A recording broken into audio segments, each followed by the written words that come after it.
Before you draw the cubes, be sure to draw a page or two practicing lines like long and short diagonal, horizontal and vertical lines with different pencils.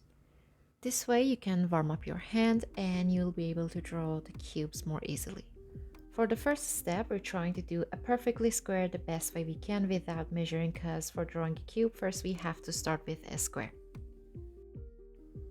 Start by drawing a point or a dot, and then we can draw a line going down.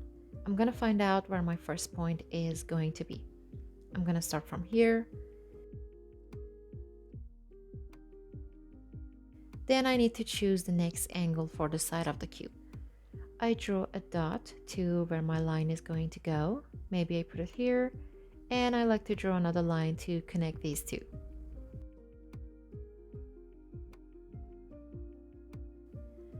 And I'm gonna draw another vertical line parallel to this one.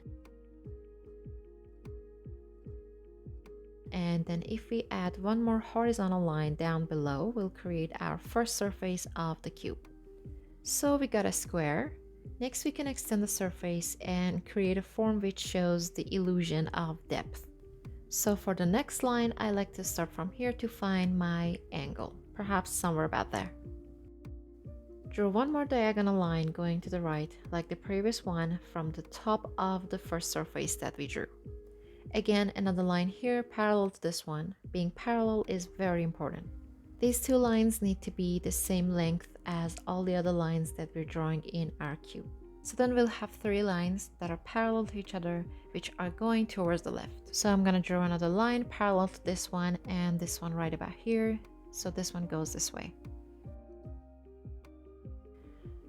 Next, we need to draw another vertical line.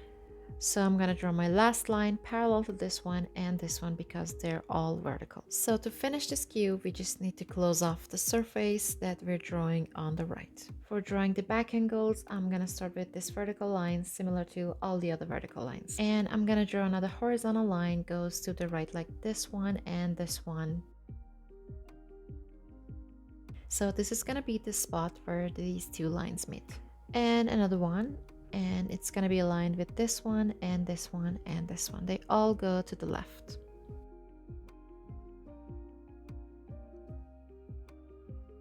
And now all I need to do is just to darken my lines.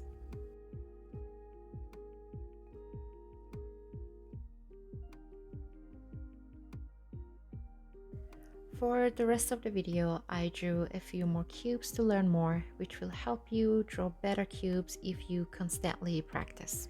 I'm using a 14B graphite pencil at first because it helps me to have some darker and bolder lines so that you guys can see what I'm really doing here.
And to show the depth even better, there's a trick. Draw the front closer lines bolder and darker and keep those on the back thinner and lighter. It helps because the closer an object is to us, the more details and colors we can see.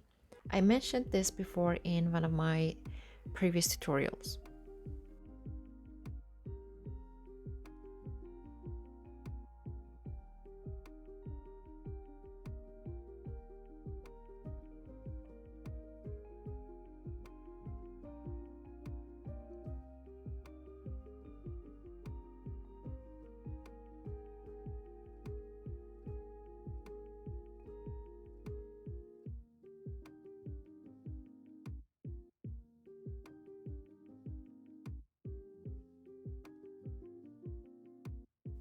And also for these practices, I'm using a 5.6mm automatic pencil, but the edges of the tip are too rough and too sharp. I'm just gonna do some scratching here to make the edges softer. I want my strokes to cover more ground, so I need a wider, softer tip. Or you can try this with a cutter. This way is faster. You can cut the sharp corners to make it softer, and then you can scratch it on a piece of sandpaper. It is the best way to smooth out the edges. It's much better now, so now I can have better lines. That's what I want. But if you don't have this pencil, it's totally fine. You can do it with whatever you have, even an HB pencil. Another simple method I like to try is to draw this vertical line of the front side of the cube, which is closest to us. And then I like to draw the top and bottom horizontal lines. Try, instead of short broken lines, draw smooth lines and do not remove your pencil from the paper. If you want to improve your skills in drawing anything such as figures, objects, nature, tools, you have to learn design from the basics. And the most basic thing in design is to draw a cube. Try not to use the eraser as much as possible, and if you draw a wrong line, you can correct it by drawing more lines on the same line. Another point is to draw a transparent cube, like if it is a glass object where you can see all the other sides and angles. So what does it mean to draw a glass cube? It means that the inside of the cube can be seen by drawing these lines. You may find no point in it now, but later it will be useful for drawing tools or complex objects, especially scissors, tongs, or maybe a teapot. If you're still here, thanks for watching, and if you want to see more beginner tutorials, consider subscribing to my channel. Bye!